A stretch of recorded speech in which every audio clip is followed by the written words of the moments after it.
Maths అంటే భయపడుతున్నారా? Formulas ని బాగా చదివినా సరే మర్చిపోతున్నారా? కొంతమంది విద్యార్థులకి సమ్ ని కొంచెం మార్చిస్తే సాల్వ్ చేయలేకపోతున్నామని బాధపడుతూ ఉంటారు. సరే, ఏదో ఒక విధంగా కష్టపడి సమ్ ని సాల్వ్ చేస్తే చివరికి రాంగ్ ఆన్సర్ వచ్చిందని స్ట్రెస్ కి లోనవుతూ ఉంటారు. మ్యాథ్స్ సమ్స్ ని సాల్వ్ చేయడానికి కొన్ని టెక్నిక్స్ ని ఉపయోగిస్తే మ్యాథ్స్ చాలా ఈజీ అయిపోతుంది తెలుసా? ఆ టెక్నిక్స్ ఏంటంటే weapons of maths technique, some classification technique, memory in and memory out technique, logic and reasoning technique, scanning and linking technique. ఈ టెక్నిక్స్ ని ఉపయోగించి మ్యాథ్స్ సమ్స్ ని సాల్వ్ చేస్తే మ్యాథ్స్ ఈజీ అవుతుంది. ప్రతి సమ్ కి కూడా ఆన్సర్ కరెక్ట్ గా వస్తుంది.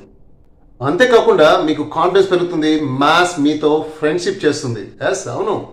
Easy maths and memory training centre లో ప్రతి ఆదివారం మ్యాథ్స్ సాల్వింగ్ టెక్నిక్స్ పైన స్పెషల్ గా క్లాసెస్ కండక్ట్ చేస్తున్నాం. మరిన్ని వివరాల కోసం స్క్రీన్ మీద డిస్ప్లే అవుతున్న ఫోన్ నెంబర్ సంప్రదించండి.